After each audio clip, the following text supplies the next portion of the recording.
they don't want to play the long game. They don't want to give it time, because it's like, you know, these women, like, they want to look, because, like, nothing wrong with wanting to look better. Like, everyone's, you know, I want to look good. I'm not going to lie about that, but it's not to the detriment of my health. Like, I don't want to be so lean that I fucking sleep like shit and I binge eat. And I've been that before, but now I'm in a really good spot now where I'm happy with how I look. I'm happy with how I feel. I eat plenty of food, you know, like, I could be leaner, but I don't want to eat less. Right. Like, it's that balance, you know what I mean? Like, of finding that spot where, and it's different for everyone. Like, it's like, we say that to women in our program, like, a lot of women don't want to look like me. I'm big. I'm fucking big. I got lots of muscle. A lot of women look at me and they're like, oh, you're fucking huge, Kitty. Like, you look like a man, you know, blah, blah, whatever. It's not about that. It's just about you getting to a spot where you're happy, you know, like, exactly, whatever shape or size, get to a healthy body fat where you sleep and you feel good in your skin. And, you know, that's going to look different for everyone. What brought you to where you are today? 'Cause I know that you used to be really lean, and you were doing some of the more fad diets, right? And you were having issues with that, and that's what kind of is your journey and how you got to be where you are.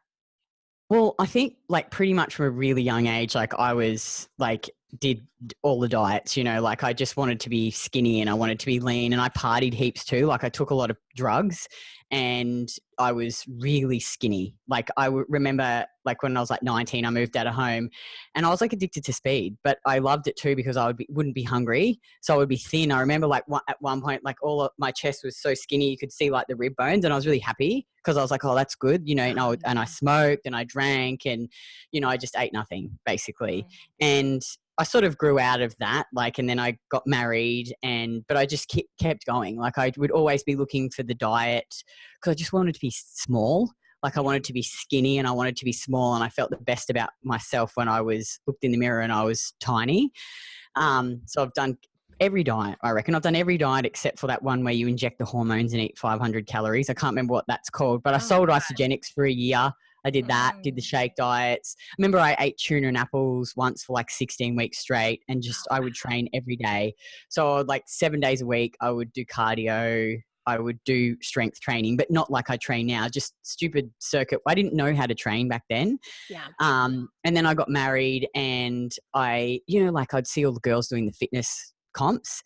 And look, there are genuinely good competitors out there who love the sport and do it properly, you know, but I wasn't one of those women. I was just like, oh, they look so lean. You know, that was just a good way that I could restrict myself more and have a goal to, like, get up on stage. So I did it once. I got super lean. I remember my mum was like to me, oh, Kitty, you look anorexic. And I was so happy when she said that to me. And that just exacerbated the binge eating more, obviously, because I got to the end of the comp and I would just, like, have these epic binges. And then I put all the weight back on, and then I was like, oh, I need to do another one because I feel fat and I can't get my eating under control. Like, I was just such a bad binge eater. I reckon consume like 10,000 calories in one sitting, like packets of these. They're called Jersey caramels over here. Like, they're just these glucose syrup. They're delicious, but they're gross. And then I would eat pizza and ice cream to the point where I would just feel so sick. So I did the second comp, and that just made the binge eating worse. And I would take laxatives, and then I would, like, try to make myself throw up. And then I got divorced, and I was seeing this therapist, and we'd always talk about nutrition because I was really interested in nutrition and food. And I think, you know, I was into fitness, I guess you'd call it. And I just, you know, like, she would say to me, you know, you should probably go and study nutrition. Like, you're so interested in it. And then she said, you know, women who have thyroid problems shouldn't eat green vegetables. I was like, what do you mean? Like, because I used to eat green vegetables with nearly every meal. Like, I would blend up spinach for breakfast. I would have green beans for morning tea with tuna and flaxseed oil. I would have some sort of salad with chicken. Afternoon tea would be more vegetables. Dinner would be a plate of vegetables. At least I put some coconut oil on there. Then I'd have, like, diet jelly for dessert, you know, that artificial sweetener diet jelly. And she's like, like, they shouldn't eat green vegetables. So she's like, you should go away and read this article by Emma Sgourakis, the nutrition coach, called Defending Fruit, Non-Complex Carbs, and go and read some of Ray Peat's work. So I read a bit of Ray's work and I was like, oh, this is really hard to understand. Because, like I said before, I'm not, you know, like, not the fucking smartest person out there, but Emma's was a little bit more, you know, a little easier to understand.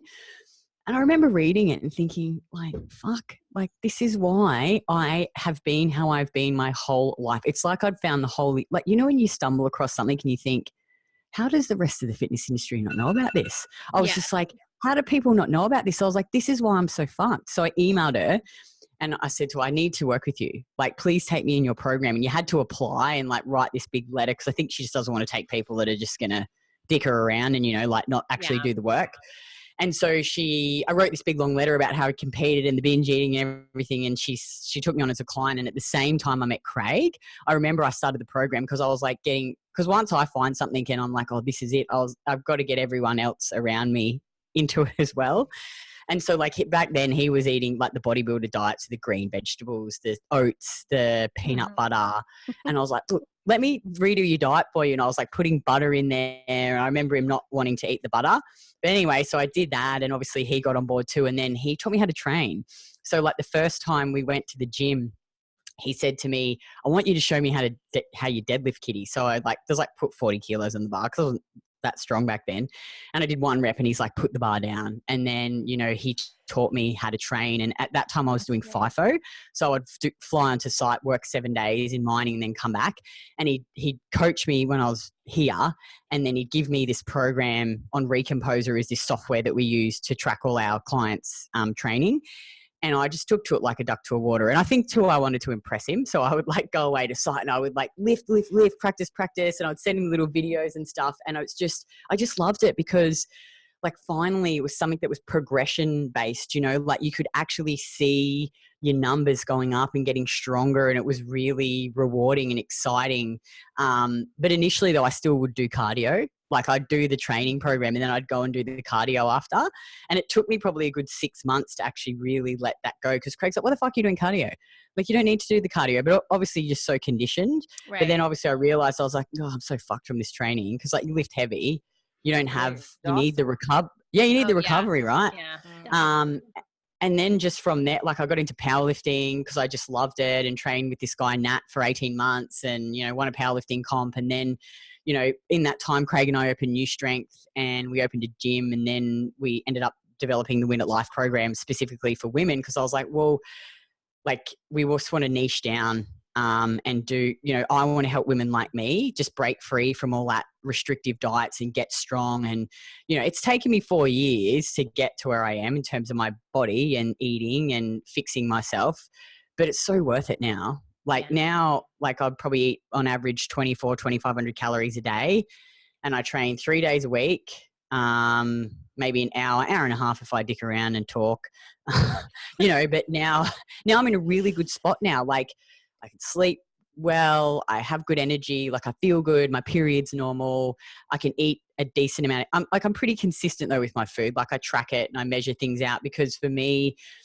and look, I'm not saying that everyone has to do that forever, but for me, I really like to be optimized. So I like plan my food out at the start of the week. I'll prep it all, put it in the fridge and I don't have to think about it. That's awesome. And I just eat my food. And then on the weekends, like I'll eat maybe a bit more mindfully, like we'll go out for lunch, but you know, I've got the education around food now to make good choices. I won't binge anymore because I can just eat till I'm full because I know that it's not the last time that I'm ever going to eat delicious food because the next meal is delicious. Right. You know, like I think that so many women, anyway, sorry, I've probably gone past the question, but that was it. That's a great segue though into that point because, people rarely associate delicious food with health food, right? Yeah, totally. I think, it's like, well, it's funny because I copped so much flack about the green vegetables. And I had this naturopath comment on one of my posts because I did the interview with Kate about the green vegetables. And this naturopath was like, you know, you need green vegetables, blah, blah, blah. And I just asked her the question. I said, well, what nutrients are there in green vegetables that you can't get in other foods in higher amounts that are easier for your body to digest? And she just dodged the question. I'm like, no, I'm genuinely asking you.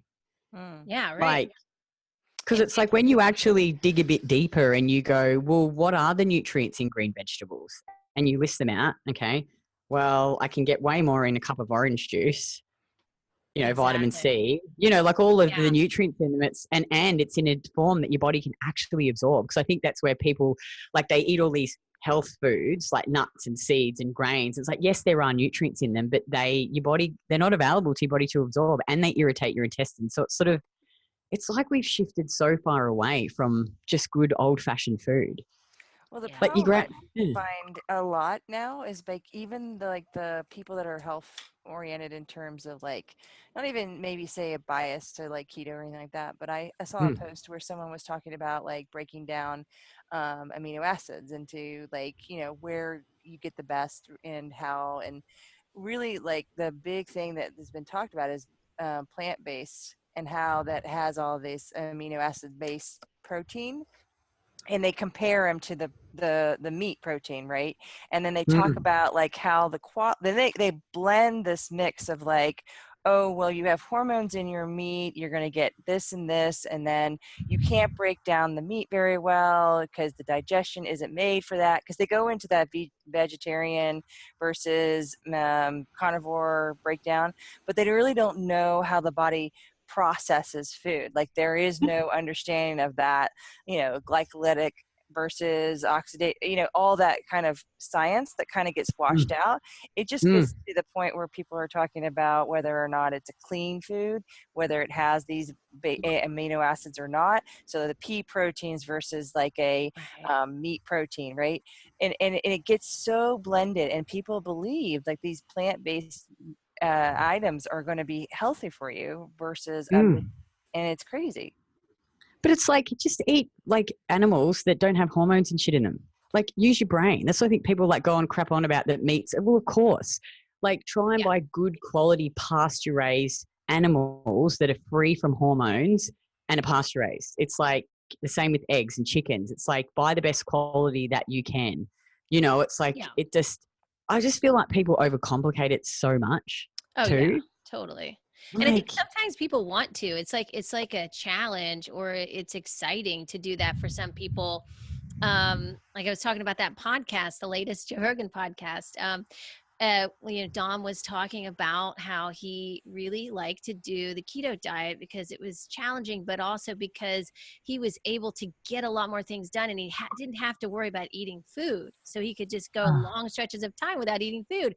I'm like, well, what, you know, but if you like to eat food, what is the joy in that? I mean, you know, like I enjoy eating food, you know, like it's a part of my life, and it's, you know, it's fun to cook it. It's fun to go out and buy it. You know, it's like, it's again, it's part of that.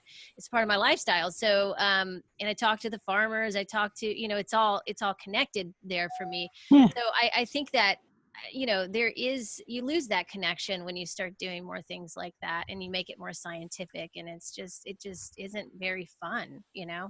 Not at all. Like, food's so yummy. And I think, like I always say to women, do the diet. Like, don't go, this is the diet. It's like, what is the diet that is going to give you the best results in terms of how you look and how you feel? So like the subjective and objective measures of metabolism. So eat the food, test it, test your sleep, test your mood, test your digestion, test your menstrual cycle, temperature, pulse. And like, no one ever comes, like we've got vegans, we've had some vegans train in our gym, and they have menstrual cycle issues, they have digestive issues, they're taking antidepressants. I'm like, you can't tell me that that's healthy. Yeah. Like, you keep arguing they're saving the planet, they're saving animals. Like this is what we're supposed to do. We're supposed to sacrifice our health for an animal, because we don't really see that. Even what you said, just buy from a local, you know, humane person that actually cares about the animals, and you actually would have something that was more substantial, something that you would be able to handle, and your body is born to know to do. But you get into the whole ideas of ethics, and everybody's emotional in their beliefs, and they get whacked out. They don't understand what happens on the cellular level, why you need sugar for your brain, why the carbs break down into certain things for your brain to work the most, why you get the most ATPs from carbs versus why you would want to go for protein or something else. Like, all this stuff is way too much for them to hear, on top of all the other stuff that's been saying, don't do it, don't do it. And look, I get it and respect. Like, I've got some really good friends who are vegetarian, so like they'll eat eggs and drink milk, and they'll source from like local dairies, and you know, and that's really good. Like, I think that's really humane. But it's like, the ones that go, they're like, so it's healthier for you. Like, the meat's bad for the body and the dairy product's bad for the body. Yet you're on antidepressants, your menstrual cycle is horrendous.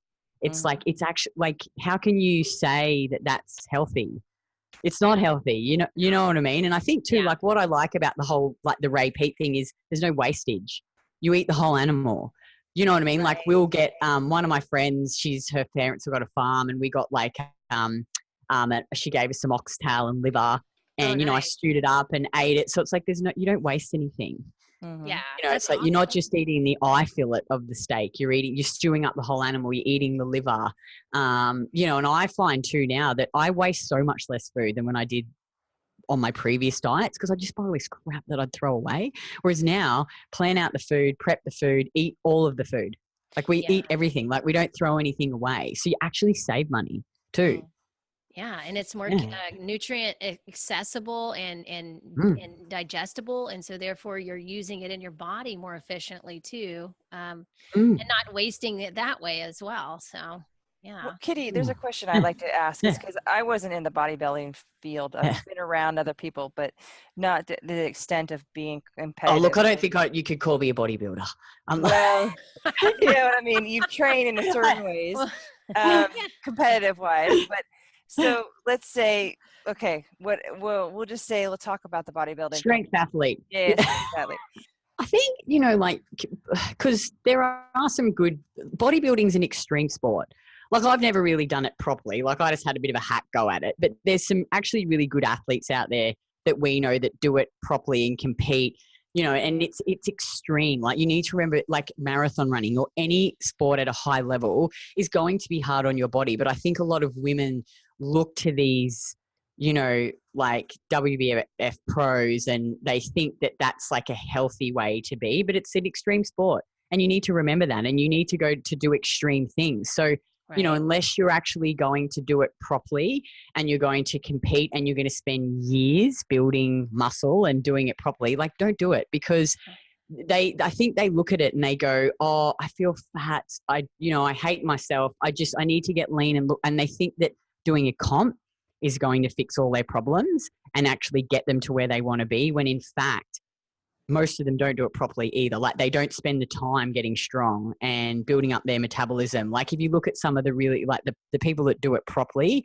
like they've spent years building their physiques. They have off seasons where they build up their calories are really high, and then they'll slowly like dial it back and diet down. But it's extreme. Like I don't think women should do it to get into shape. Like, and you don't need to do that. Like if you want to look good and feel good, you need to invest in building up your metabolism and eating a decent amount of food and being consistent and strength training.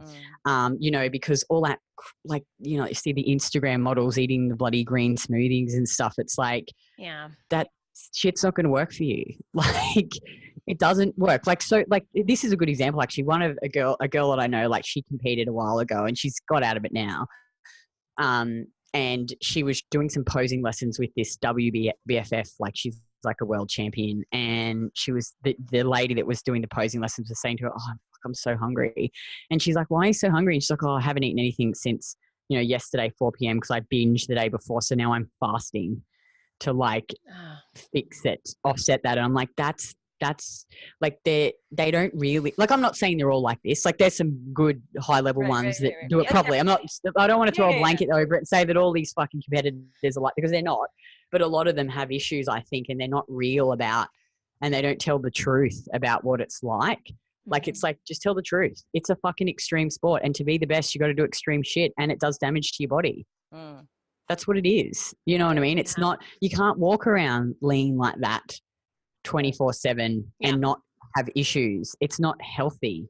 But again, like you're not doing it to be healthy. It's an extreme sport. If you want to be the best, I just think it's like, it's just the wrong role models, I think, for women to look up to. And they think that, like, that's like, I used to think, oh, if I get on stage and I'm really lean, it's going to make me feel better about myself. But it never did. Yeah. Just I remember that too. More insecure, other people. I did one bodybuilding competition. I was like, screw this, because, it was so hard, and I know I did it the wrong way. And I was basically starving by the end of it. And it was just, if people look at pictures like, you looked amazing. I'm like, I felt like shit. I mean, it was, I was depressed, and, you know, it just was a really, it was very hard. It was very restrictive, and I just never, ever wanted to do it again after that.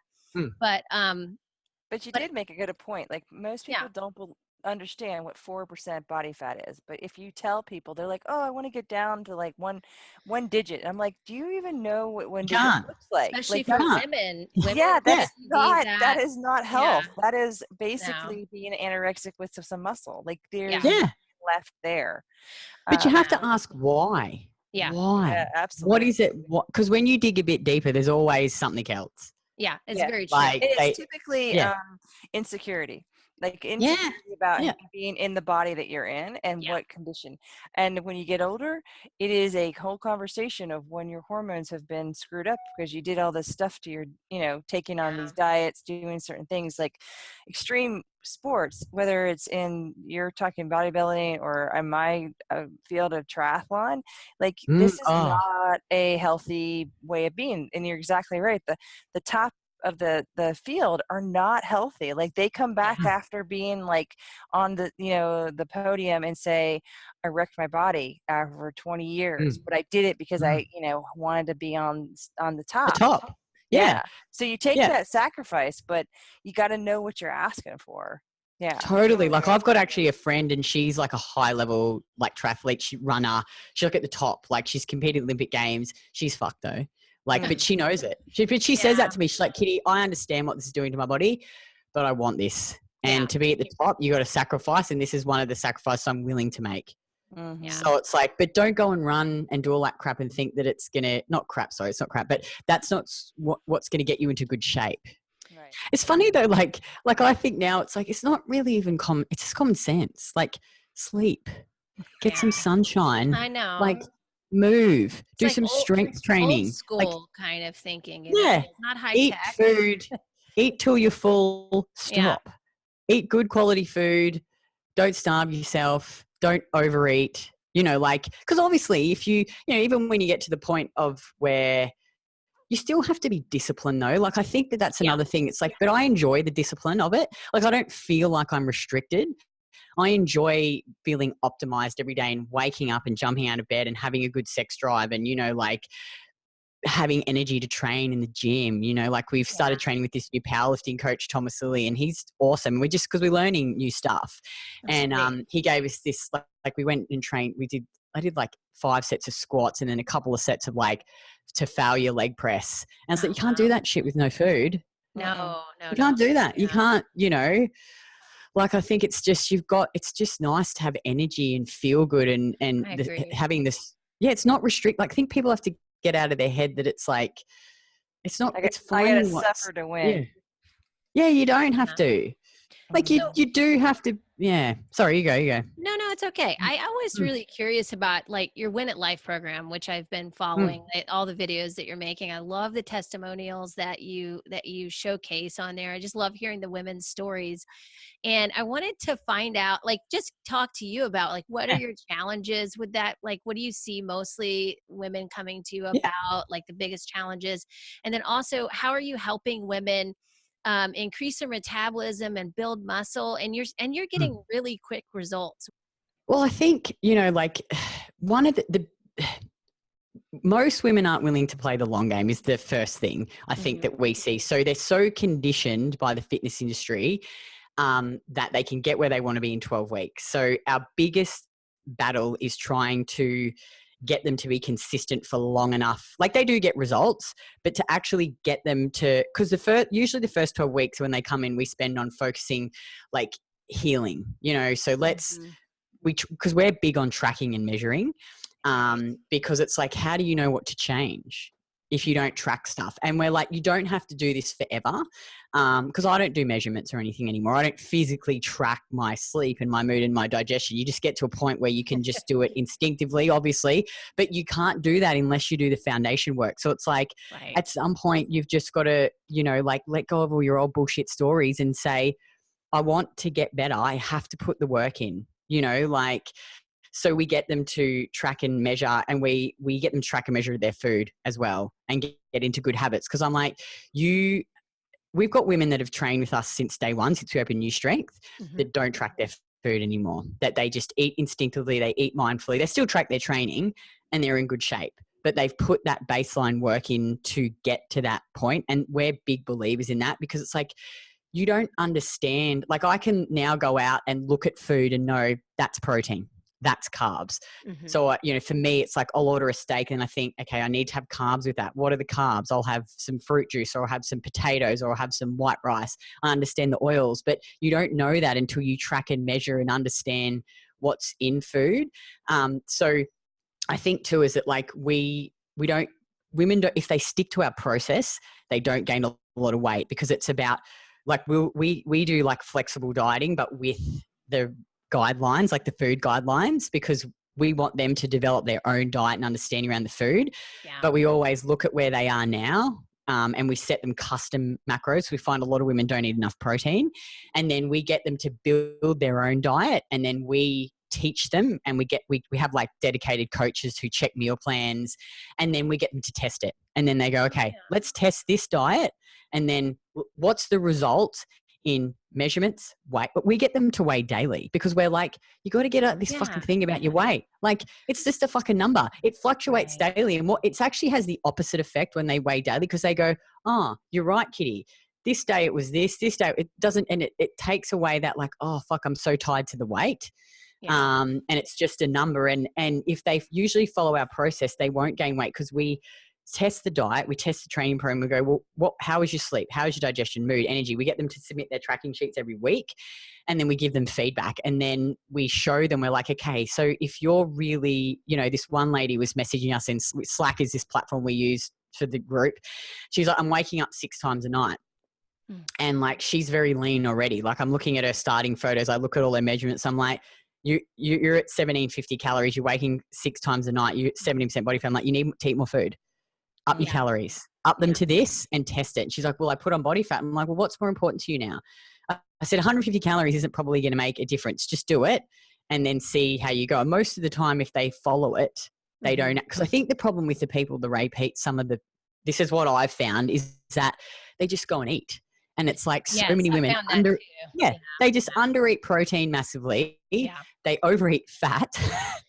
And it's like, you have to be strategic with it, set the diet. And like, who cares if you have to fucking track your food for 6 months? Like, what's 6 months versus a lifetime of being free? Yeah. It's like, put the groundwork in, because otherwise you just, and look, some people won't agree with me on that, because like, oh, tracking every fucking bit of food that goes into your mouth. But we also encourage them to fail forward, because I'm like, you're going to fuck this up. You will, because I know it. Like, I've seen it. Like, this one lady was texting me this morning, oh, Kitty, like, she's done really good for 12 weeks. And she's like, I fucked up. Like, I'm really stressed and I've been binge eating every day. And I said, well, what do you think you need to do now to get yourself back on track? And she's like, I need to prep my food, do a meal plan. I said, good. I said, one day. That's all you have to do. Just focus on sticking to it for one day, and then we'll celebrate that, and then we'll do the next day. Because I'm like, this is going to happen again. Yeah. Because progress is never like this. It goes like this. They go like this. And the thing is, I say to them, I have these micro failures all the time. But the difference between me and you is that I quickly adjust it, and I don't beat myself up about the fuck up, and I just move forward. Right. And that's the key. Yeah. And don't give up, because it's like, this is what you do every time. You do something and you hit a fucking roadblock and everything gets too hard and you give up. Derailed. Yeah, that happens a lot. And I think you're totally right. And I tell my clients all the time, like, I find it to be really important to measure too, because otherwise you have no idea really what you're doing. You think you do, but you don't really know until you write it down or till you track it. So, and I find also very common, like you said, a lot of people are under eating. They're not eating enough. And so if they can gradually, and then they binge eat.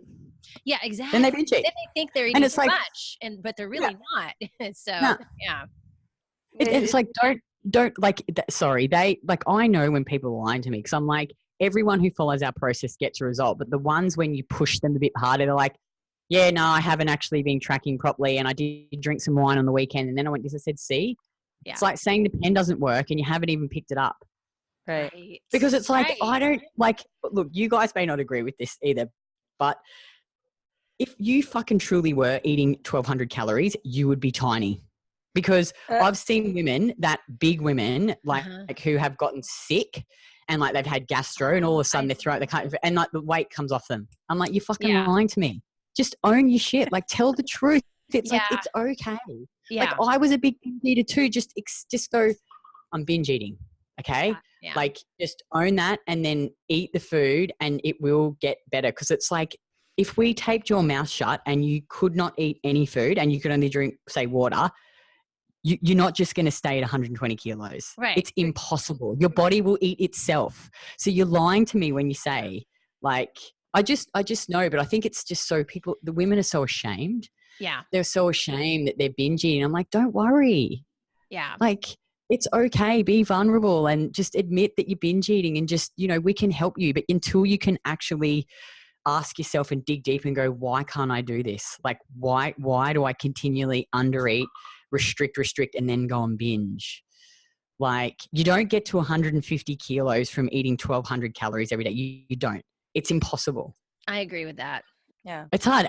But then they end up, because I used to do it too, I'll undereat and then I'll binge. And you don't binge on good food. You binge on shit that has vegetable oils and just full of crap. Like you want to go and eat the dirtiest like piece of cake that's got vegetable oils and starches and stuff. Chips. It's like, but when you, chips. Oh my God, same corn chips. So chip and dip. Full of vegetables. I'd eat KFC, McDonald's. Like I just loved nuggets. It's like, so the metabolism slows down, gets slow, and then they go and put all this dog shit food in that makes it even worse. And alcohol too. Oh yeah, I heard that. You guys, you and Kate talked about alcohol on a few of your episodes back, and I thought that was really great. It actually inspired me to give up wine for a while because I was just doing a little wine here and there still, and I was like, my energy was sucking my energy a little bit still, and I was like, this, I just have to really just like let this go and just and I don't miss it, and I feel like I have actually a different kind of energy now that I've just stopped drinking it. And on occasion, maybe once a month, I'll have a glass of wine or something. But really, I don't feel like I need it. And that kind of surprised me because for a while there, I was like making it a little bit of a routine. I don't like drink a bunch because I'm very much a lightweight kind of drinker. But I mean, one glass and I'm tipsy. But like, I enjoy wine. So it's the summertime at Portland, Oregon. I was just like, so, but I think I was overdoing it a bit and I noticed, and and when I watched you guys show, I was like, oh my God, yeah, I definitely need to try this because one of the things that I noticed the most is the association. Like if you watch people who drink a lot, they lean into the polyunsaturated fats. Everything is about, let me have some greasy food afterwards. I mean, I was in college, I remember that. And it's like hand and foot. They literally go together. Like if you drink, you're going straight to the worst vegetable oils in the world. Like that's how it goes. Like really? You're saying they crave it? It's worse. Well, it's like it's almost like dedicated to that, like totally, because it goes out the window. Like I'm like extreme everything. So like when I was younger, took heaps of drugs, drank every weekend. Like and look, I'm not gonna lie, like I love getting shit faced. Like I still would love to go. Shit faced so much when I was younger. Yeah, totally. That's probably why my gut so bad. Like it was just in bad shape. I think because it's like it spirals out of control, and then I like now I don't drink very much, and I hadn't had a drink for like 7 months because I'm sort of like, well, because I know if I start to have a few, that'll start to go like for me it just goes bad. But so I went to my high school reunion. I was like, oh fuck it, I haven't had a drink for 7 months. Like I'll just have a few wines with my best like oldest friend Kerry. She loves a wine, so she came here and she brought a bottle of champagne over. We drank that before we even left. Then I reckon I probably drank, then it just was downhill. So I drank probably a bottle or two of champagne at the thing, right? And then we went out clubbing and I drank like 3 double vodka lime sodas, and then I ate pizza on the way home, 3 slices of pizza. Dodgy, you have a much higher tolerance than I do. I was like so such bad shape the next day. I was so bad. I was like, I actually felt depressed for 5 days after, and I just it took me 5 days to recover, and I was like, I can't do that again. Like I just can't do that anymore. Like it just. But to see Leopard never changed its spots, like deep down, I'm like this, like I love to get boozed and I'd love to get high again, but obviously I'm not going to do that. But, like it's just like I'm really honest about it. Like I still do want to drink and I still will every now and then, but now I'm like I can't have more than 2. Yeah. Like, and it's got to be that's my limit. non-frequently either. Yeah. Like you say, maybe once a month, every couple of months, every quarter, because it's just, but I sort of forget sometimes, and I'll go back and do it. And then I'm like, oh, that's a good reminder that you don't like this. Like, you know, like, and you want to get into shape too. The thing is, once you get to a good spot, then you can afford to, like, every now and then you can have a few drinks and eat food and choose wisely, and it's not going to affect your physique. But it's like, you've got to do that work first to get there. It's like these women that come into our program, like, they're fucked, their hormones are all out of whack. You just got to give up the booze, because the thing is, once you give it up and you break the habit, then when you go back and do it, you're going to be like, I don't really like how I feel when I do this. And you won't do it. But if you continue to have it in there and you continue to rely on it, you'll never, ever break it. And it's really hard for them then to kind of lean more into the carbs, because once you start going full carbs and getting yourself into a rhythm of always eating good carbs, that tendency to go to the alcohol is out the window. It really does. There isn't that craving for that sugar. The liver's not having to process so much, and it's actually a homeostasis where the body's going, thank you for finally giving me something for your brain, for your body, and your liver. Like, thank you. One of the things I wanted to ask. Well, quickly, just to follow up, don't you think that with what Maya's saying, don't you think, Maya, that it's like people, because they're not eating enough good carbohydrates, they crave the alcohol? Isn't that kind of yeah. That's what I mean. Like, literally, your body's going to get it from you somehow. Yeah. And it's acceptable in society to have a couple of glasses of wine. It's social. It's, whatever. But it's really, I believe, a craving of the body. Like, it's seeking sugar. And if you're going to be looking for something, it's going to say, here's the approved one, versus here, sugar's bad, don't eat a lot of sugar, you'll gain weight, you'll get diabetes. Well, no, you'll have liver function issues, and that's okay, because it's fun to have alcohol. Like, it's like, these subjective ways of saying things are okay based on what society says is okay. So if your friends all drink and I have a couple of drinks, it's no big deal. But I think it's also a brain liver connection. You got to have good carbs. And if you're not feeding yourself, you're starving yourself throughout the day, you're breaking down everything about your body to get that sugar. And so then you already have this craving. And so I think there's another part of us that, you see all these busting, sugar craving, and doing all these juicing diets and doing all these detoxes. And what they're really doing is getting fast sugar flux, right? I'm going to do a smoothie in the morning, smoothie in the afternoon, and eat a meal. But while it's doing is saying, the body's going, hey, I'll take what you can give me. And, really what I'm asking for is consistency. And if you would just eat the damn thing, like, give it really, some food, I wouldn't make you lean into the cravings. You wouldn't have to fight them. So. Totally. And so many women say that too when they come into our program. They're like, oh, they're big drinkers, and they're like, nah, I'm going to stop. And they eat the food, and they're like, oh, suddenly I don't have that craving for alcohol anymore. It's so much easier. And I think too, sometimes you have to, like, dig a bit deeper and, like, why, if you're drinking a lot every night, why? Yeah. Like, what are you running away from? Like, I remember when I split up from my husband, every night I'd drink wine because I was sad, and I was like, oh, it's a coping mechanism. And then when I met Craig, I'd still drink. Like, I'd go to his house and I'd take a bottle of wine over and I'd drink the fucking whole bottle of wine. So he knows it never drinks. Eventually, I broke that habit. Yeah.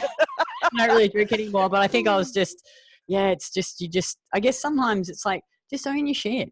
Like, if you're not happy, like, drowning your sorrows in wine, and I've done it so many times, and taking drugs, it just doesn't fix it.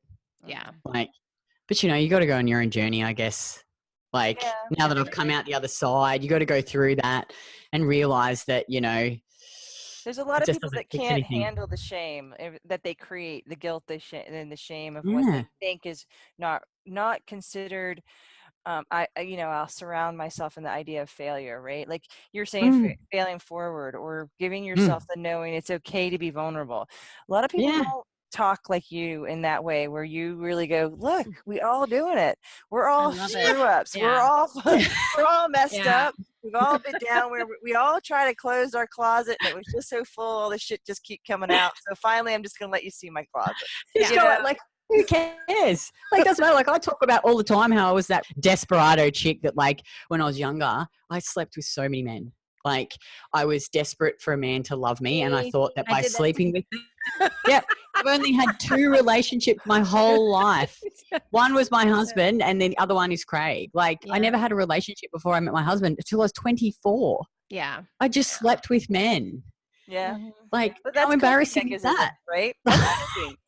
You know, that's the problem that goes with everything. It's like the why we put ourselves in these like boxes, right? You're considered then the bad girl or the good girl. You know, and these are all just titles that given because we're just not able to sit there and go, look, your shit smells as bad as mine. You just got this much and I got this much right now. But it's really hard for people to get outside their image because they're so attached to who they think they are supposed to be. And so you get into a psychology that people are actually really brain deprived. The brain is actually going to depict what your habits are in terms of how you keep your habits. So if I don't go to bed at 10 o'clock, if I don't get up in the morning, if I don't sit in the sun and I don't do movement, all these foundational points get kind of lost. And we get into these structural jobs or we get into these things where we think we're, you know, supposed to be superwoman. And that's the hardest part, is to unload and go, look, I'm okay with not being superwoman today. You know, I don't need to have that, right? But it's hard for people. It is really a hard struggle. And that's why I think all 3 of us are in the business to help people understand, like, dude, you got to let go of that stuff. That stuff's holding you down. And you got to start feeding your brain, because the brain's not going to let you do anything, literally movement, any kind of thing, unless it feels safe. You just have to understand. And the only way that you do that is through food, really through food. I totally agree. And like, that's like, people think that I just bang it on this about it all the time. And I'm like, you know, I was talking to this lady today in Slack and I said to her, look, I run a business too. Like our business has gone like this, you know, but always what I try and keep as my stable foundation is the basics. So I prep whenever I feel shitty, I'm like, I just go back and I prep my food and I eat my food and I train. And that's it. Because I'm like, that gives me, because I know, like, then I can wake up and I can cope and I can feel balanced. Because when you get the other way, you just can't cope with life. It's like this, everything comes back to this. It's the food. It's the food you put in your body. I'm like, just if everything's gone to this shit, don't even worry about training. I say to them, just focus on your food. Prep your food, eat your food. Prep your food, eat your food. And you'll just get into that rhythm and be like, okay, cool, I'm feeling better. Now I can attack this thing, you know, and like, just do one thing. Even if it's just one, be like, I'm going to eat the carrot salad today. And then the next day I'm going to eat my breakfast. And then the next day I'm going to do this thing. It's like, just show up and be 1% better. I think so many women, they like look at the mountain and they're like, oh fuck, I've got to, you know, I'm like, set yourself goals, but it's like, what are the standards or the micro commitments you have to show up and do every day to, you know, like do that and make that your standard of success, like action. Right. Just, and no matter how many times you fuck up, just keep going. Yes. Like, just keep going. I'm just see so many women that are like, because we have processes in our program where Craig has a chat with everyone who wants to leave. 50% of them stay. Oh, wow. Because they end up just going, like, they're like, oh, everything's gone to the shit, I need to leave the program. I'm like, no, like, you don't leave now. This is when you stay, because it's like, they go, oh, I can't commit 100%. Take imperfect action. Like you think that giving up is the answer. It's never the answer. No. It's like, keep going, just keep going. And the ones that keep going, like, they're still here going strong. Like, yeah, they failed a million times, but they've failed more times than most people have fucking tried. Yeah. You know, I'm just like, it's just, oh, sometimes I want to shake these women. I'm like, come on. Like, I get so like well, I just want to. You can translate that into everything in life. It's not just about fitness and nutrition. It's about business too. It's about, you know, raising kids, you know, whatever you want to, you know, equate it to. You can't just say, being a mom sucks. I can't do this anymore. I'm just going to stop right now. You know, you can't really do that. I mean, I guess some people might, but, you know, you know, for the most part, people don't do that. You know, they don't just say, oh, I got to stop being a parent. I can't do it anymore. You know, I've had enough. So I guess we could think about that as for our foundation. And I think, you know, foundational, like I love how you put that, you know, you you get that foundational work in, and then you can face everything. And I think that's a huge point to be made, because a lot of people, especially like in the emotional healing world, and like some of the coaching that you see, don't really, they don't place a lot of value on food foundation and exercise as you know, this is what people need to be able to emotionally handle life and everything we come in contact with. It's important. Like mindset courses, like people go and do all this mindset shit, and I'm like, but yet you're out drinking piss every weekend and you're not eating and fueling your body properly. It's like, no matter how strong, that's why I always go back to this, because once I eat well and sleep, nothing else doesn't get to me. Exactly. Like I'll get stressed, but I'm balanced. You know, I'm well fed, I'm well rested, you know, I feel good. Yeah. You're not going to get mad at stuff like that, right? So we have to really rethink stuff like that, and try to pay attention, see if like it's really serving us. And that's my point, is like, it's just like there's no, like we've done a heap of like, because we started our business 4 years ago, and back then we didn't have the certainty that we have now. We didn't know what not that, you know, like, oh yeah, I know what you mean. We're not that we're like fucking multimillionaires and like, you know, killing it or whatever, but we're happy, you know, like we're happy, and but we've done all these different courses. And what I've now realized, we've got this amazing business coach now that we work with, Lynn Trin, and he was in Tony Robbins' bloody course, 100 grand a year. He was in his thing, you know, he's done all these masterminds. He's like, Kitty, there is no magic fucking pill. There is no magic course. And I'm like, you're right. Like, it's just showing up every day, doing the work, improving 1%, you know, like leadership by example, like live your values, and eat the food, train, be consistent, you know. And it's like, if you do that, it's like, you don't have to, like, I'm not saying that mindset stuff's not like, there is a place for it, you know, but it's like, you know, you got to at first look after your body. Then if you're still having problems, but I feel like that, like for me, like the lifting and the nutrition has taught me discipline and like certainty. And then that's transferred over into our business as well. You know what I mean? Because it's the same principles. And there is no magic quick fix. You can't build a $5 million business in like, you need to do the foundational work and build and build and build. And, you know, like there's no quick. Same with building the body that you want. You just got to stop thinking like you can't get there. Like look at Gary V, like he's years and years of grinding, you know, like it just, I think people have just got to like enjoy the journey. Hey, like love the journey. Don't you guys love the journey? Like I love lifting. I still love lifting. Yeah. I love it. Absolutely love it. That's my favorite thing to do is weightlifting and powerlifting. And it's just, it feels like I just feel so strong and stable, you know? I remember. One of the questions I wanted to ask while we're talking about this is, what is your ideas of supplements? Like, do you do any T3? Do you do anything with any of them? Do you have any ideas of like what you, none of it?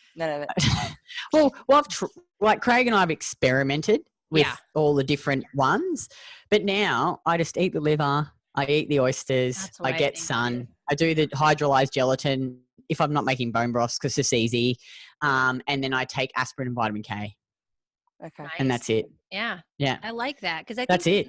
I think it's totally doable to get all the nutrients you need. Oh, Progest D, sorry. Progest D. I've got the Progest D too. Cause I really like the Progest D. Like that's what we recommend to our clients too. Yeah. You know, like get it from food. Sometimes I'll do a magnesium bath if I can be fucked to actually sit there and lay in the bath. But like, I just never ever experiment or will ever recommend that stuff to clients. Cause I'm like, I don't know it's not in our scope of like practice. Like we're like, eat the liver, eat the oysters, Progest and gelatin. They're our like, cascara. Sometimes if someone's like done all the carrot salad, done the bamboo shoot, still constipated, but like just get some cascara and use that. But, and we'll like refer people to Emma sometimes, Emma Sgourakis, if they've got really severe issues that, you know, like we just can't help them with normal food.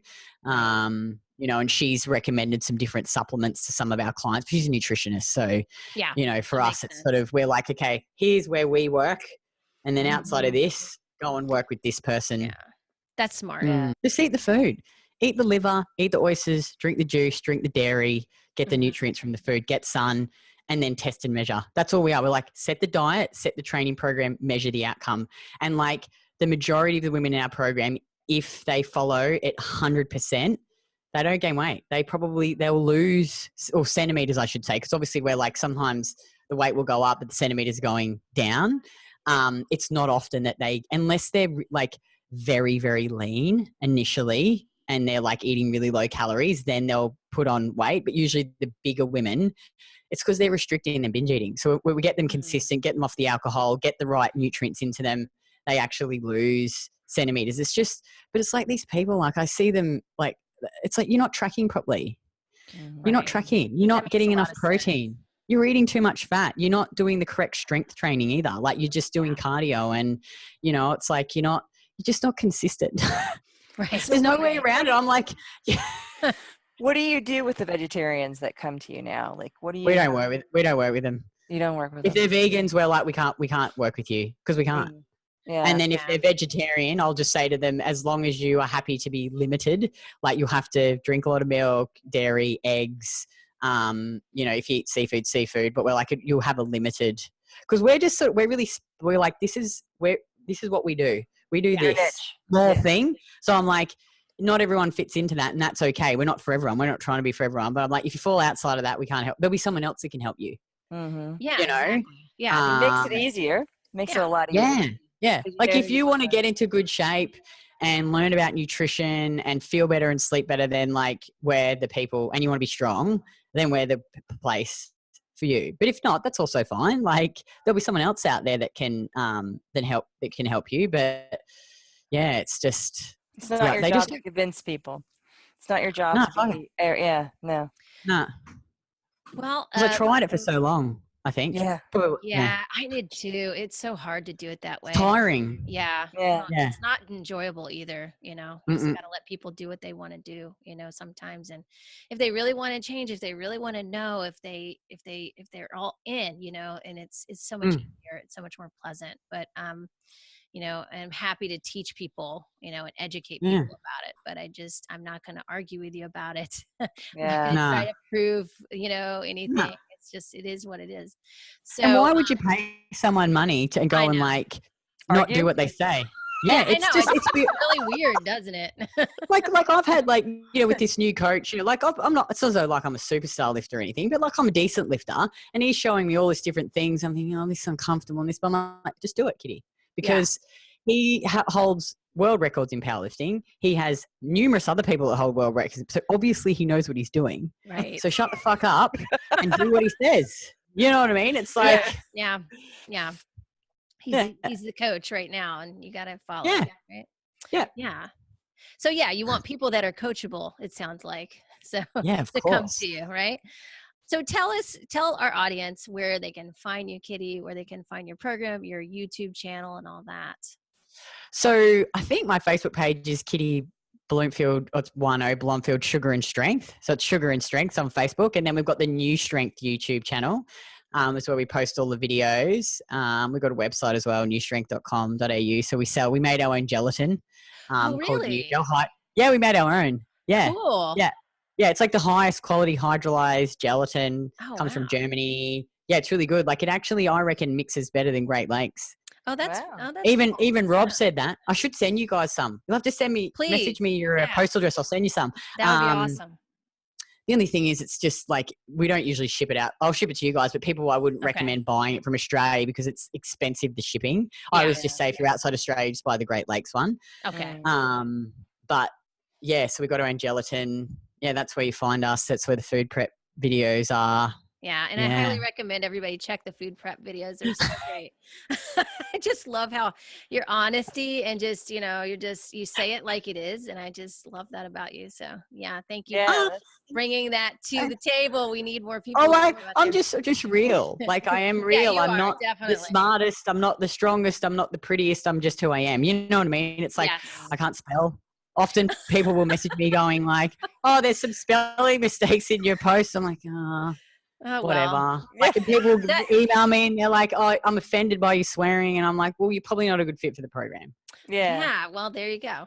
Yeah. That's a good way to weed everybody out, right? So your connection with Rob, like what is that? Like Rob so I did the Popping the Food Bubble program with Emma, and then I learnt heaps, and I was like, I really want to keep working with you because I just want to learn more. But she went on maternity leave, so she referred me to Dodie. You know Dodie Anderson? Yeah. So I worked with Dodie for a year, and we just worked together, and I learnt more. And then we bought the Popping the Food Bubble program from Rob and Dodie, and we did a few consults with Rob, but Rob doesn't work with women. So like, I don't know if he's still the same as like online. He focuses, I think, more on men.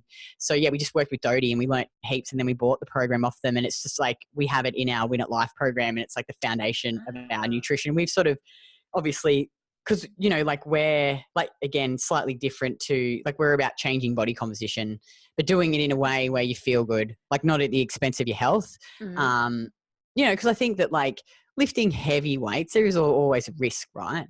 Like, and if you just wanted to be healthy, just eat the food, get sun and move, maybe do a bit of strength training. But we really like strength training, you know, it's really empowering, and I love being strong and love the challenge. Not saying that it's the right way, but if you want to look muscly, it's obviously the right thing to do. So, yeah, that's how we know Rob. Sorry. I sort of got off track there. Good. Yeah. Because we were, you know, the connections is really interesting to see who's still taking all this information and working with people. And like, I know Rob got really popular, and then he started, you know, with the functional performance systems, and and then like, but you know, you don't hear him on forums much anymore. He's not talking to much people, but that, you know, like, you want to hear how the progressions are going, because some people have left, some people have gone. Like, I don't know, Matt Stone was one of the big guys, and then he left, had some issues around that, you know, and so it's cool, because to know that this stuff is morphing into other people's lives, and how people are actually taking it to specialize it. Like you said, you're just working with females, and I guess that's because you are a female, but like, why, you know, you only want to do work with women is maybe there's more inspiration to helping them get like muscle, or what's the... Well, I think it's just because, like, I'm a female, and you know, the thing is too, like, if you want to go and niche down and do, like, we've thought about opening men's program, but it's like a whole nother business. You need a face, you need the marketing, you need the infrastructure, you need, like, it's like double the work of what we've done now. Like, you know, like this guy that we work with now, Lynn, like, he's amazing, and he's really taught us, he's like, focus on one thing, be really good at one thing. You know, and it's like, you haven't even reached, like, we just did a massive overhaul of our program again, like a huge, like, we redid our entire, like, how we're delivering it. We just finished off the new website. We're making the videos today, and we're going to launch it to our people, because what we found is that it's just, like, we talked about the mountain, you know, they come into our program, they're like, fuck, there's so much information, because it is, like, it's overwhelming as fuck, because you've just it's the opposite to everything, and there's so much. We're very much about educating and teaching to their plans. They do a lot of the work themselves, and then we check it. So like, what we've done now is we've broken it into 5 modules. And so, like, you come into the program, module 1 is like this big. It's like, you cannot progress until you've completed everything. And because we also found too, it's like, it's pointless knowing all the theory if you're not actually just doing the basics. So prove to us first that you can do your meal plans, you can stick to your nutrition for 2 weeks, you can do your tracking sheet, you can do the basics. Then we'll give you access to the deeper stuff, because it's pointless. Show us. So we've got module 1, and then they move to module 2, which is the tracking. Then they do the meal plans, and they have to stay there until they master it. Then they get to go to the training. So it's like these, like, you know, just focus on one thing. Because you look ahead and you're like, oh my God, I've got to do this other stuff, and you get overwhelmed. But it's like, doesn't even matter, because you can't even progress until you've actually just mastered this one thing that's in front of you. So we're really hoping that will reduce a lot of the overwhelm for women, and just give them a little bit more structure, and, you know, like little stepping stones and milestones, which I think will be heaps better. Like, we're constantly thinking about ways we can improve the program. We've got like over 300 women in our program now, active. Wow. That's awesome. Yeah. That's awesome. Yeah. And we probably like maybe join, like quite a few join every week. Like, that's fantastic. And so you can kind of have them in like groups of conversations then, or how do you manage like new beginners? Well, we have like, it's like a platform. We have our Facebook group, and then we have Slack, and then like we have support systems behind it. We have like checklists to check off that they're doing things, and there's like milestones. But they can constantly, like we have all these different channels in Slack. So there's like nutrition, mindset, training specific, coaching calls, like, and they ask questions. We have a tech support channel. And they'll ask questions specific to, then we have group Zoom calls every week with the coaches. So there's like 6 times they can jump on. They'll share their videos. Like we get them to record their videos and we give them feedback. So, you know, everything's online. There's like a 3-level progression system that they go through where we teach them how to lift first. They can't even go to the advanced program till they've demonstrated basic, like squat, bench, deadlift, basically. Do you guys do that online or only in person? That all online. All online. All online. Oh, wow. Yeah. Okay. Yeah, it's amazing. Awesome. Yeah. Yeah, so it's like they video themselves training. That's the one thing I'm still trying to figure out how to teach someone how to lift online, you know, like properly. But I guess you just have to let go and let them just try it, and because it's very different than when you're coaching them like next to them. Yeah, yeah. Well, just break it down. I think like Craig's done it, obviously, because I don't really know that much about training. Like I know how to train, but I'm not a coach. Like I don't ever coach people. Yeah. I just got my ASCAR because I was like, I had to get it because we were in the gym, and Craig just taught me basic stuff. Right. But yeah, he's basically broken it down into basic progression. So it's his level 1. Yeah. You watch the videos, you go away, you do the movements, you video them, and then we give you feedback and go, can you progress to the next level? Yep. Level 2. That's kind of what GMB does, I think. Yeah. Gold medal bodies, I think they do a similar thing, right? Similar. Well, it works really good. It works really well. Yeah, that's a great idea. I love that. Yeah.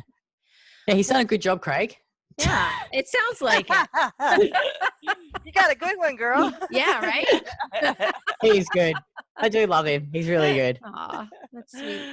So what do you have on the, besides just refining everything, is there anything else on the horizon for you guys, or? We were we're going to just keep building this. And then we were thinking about down the track, like maybe in a year, because we still haven't got this right yet. Like we're not happy with how it is, how we're delivering it 100%. Like we're obviously trying to keep making improvements, is we want to do a certification program. So basically that'd be awesome. Certify. I'll do that. Yeah. Coaches in the Nustrength way. So they'd be like Nustrength coaches. Yeah. Because we'd have a system. Yeah. Cool. Yeah. Because I feel like we've been able to, because like I look at some of the women that have been with us like 6 months plus, and they're just amazing. Like they do all their food prep, they do their diets, they understand what works for their bodies.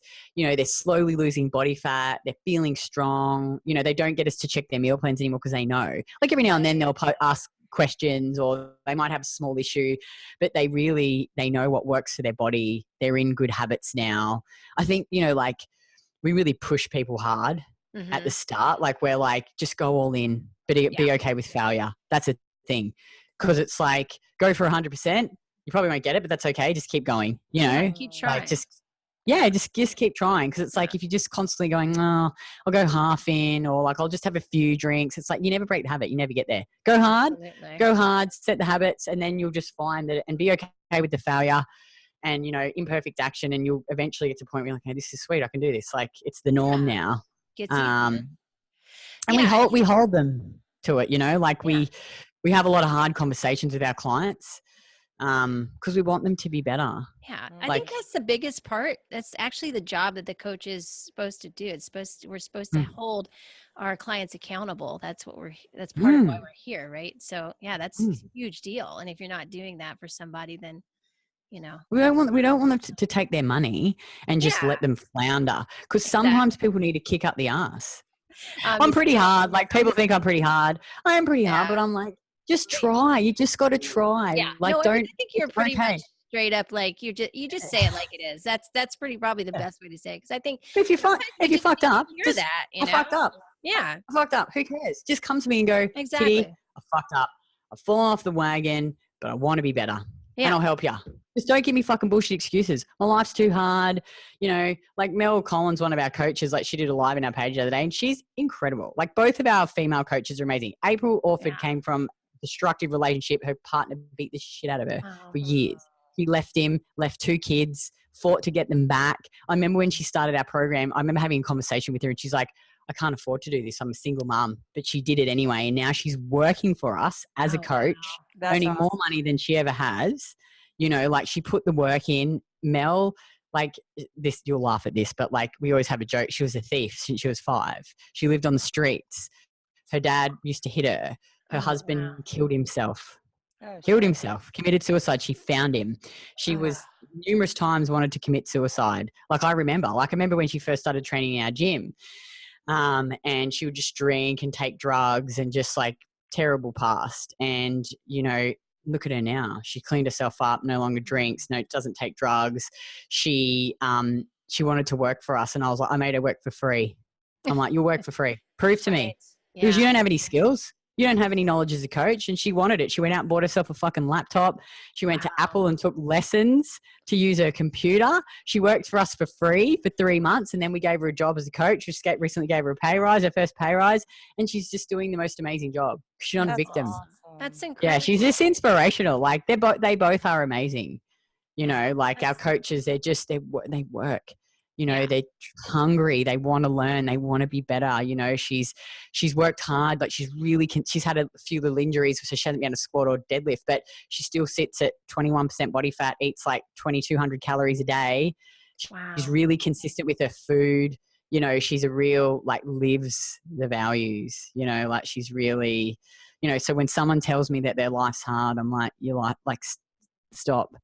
Yeah, I know shit gets hard. There are people that have hardship, but it's you can choose. Are you going to be a victim, or are you going to stand up and fight for yourself?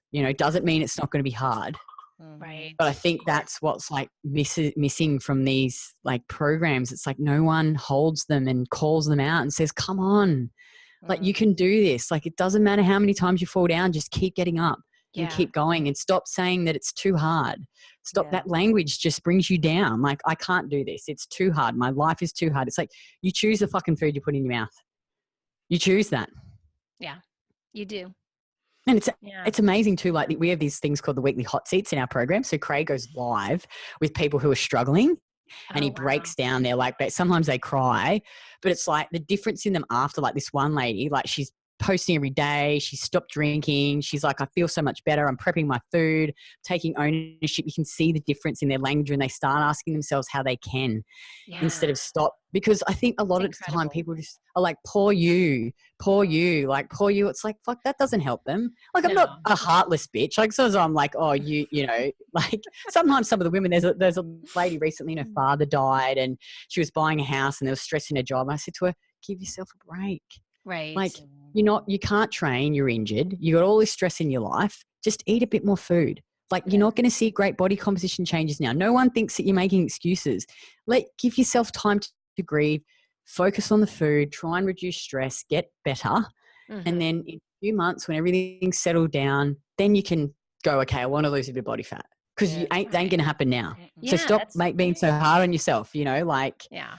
So it's a great point. But there's a time and a place for that, to put more stress. Yeah, there's a difference between making excuses, but then genuinely looking at your situation. I've got a lady who's got a newborn baby. We call it the diva because she just never sleeps through the night. And she was getting a bit disheartened. Craig's to her, yeah, but you haven't slept for 3 months. You cannot perform in the gym. You are not going to see great changes. Just give yourself a break. Focus on putting good food into your body, get sun. Now that the diva's sleeping, she's gone back to training. She's smashing PBs. Now's the time. Now's the time that you can, and you're not making excuses. That's just your life right now. You have to focus on the baby that you have. You're not going to look like a supermodel.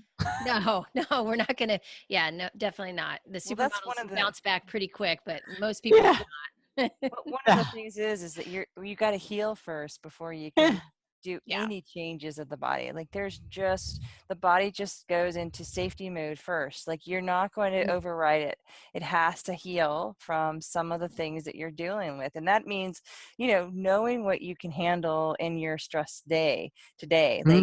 Because mainly what's happening is people, they're just so used to being driven hard in a way that they think that their youth can kind of keep up with them. But then you're trying to get, into a shape or a certain athleticism.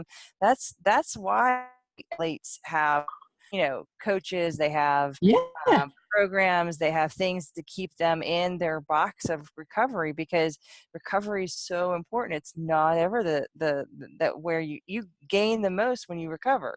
That's where the healing is. So, that's the hardest part for people is don't ask your body to do something it can't do right now, because you're just too extremely like maybe stretched and negligent to your own ideas. Like, let me add more of this. Let's go into a deep diet that's going to cause less of energy, right? It's so crazy. I don't know if you guys watched the interview I did with Damon. Hey, how he's like the architect of Recompose that we use. But he made it. That one. No. Oh, watch it. It's on YouTube. Okay. He's really good. Like he's talks all about like being an athlete and treating yourself like an athlete. He's like, well, look at athletes. They rest, they recover, you know, just like you were talking about it. And he said, you know, you're a woman, you've had a baby. You can't go into the gym and perform. You can't. Would an athlete do that? No. If they were injured, they wouldn't be going and training. They'd be doing rehab. They'd be resting. They'd be recovering. So it's like, you're the same. Like, don't expect to perform at your best when you aren't rested and fueled properly. But it's like, then they just, I think women, it's like, be realistic too. Yeah. Like, you got to be realistic and like really ask yourself. Like, I think there's a difference between, like, I'll say to women, like, you need to find a happy spot for you. Like, probably, I don't know, like what's considered healthy, but like maybe between 20 to 30% body fat. I'm just sort of like a range, but it's like, find the range. Cause you know, like I've got women that are sit at 30% body fat that are strong and healthy and they feel really good and they feel good in their skin. Others that sit at 20, you know, and it's like, you've got to find a spot that's that balance where you can look in the mirror and feel happy, because looks aren't everything, but it's okay to want to feel good in your skin. Sure. But also sleep and have energy and be able to perform in the gym instead of just punishing yourself to look a certain way. Because I think when you, like, I find that too, it's like when I finally started eating and sleeping, I wasn't looking in the mirror so much and criticizing myself.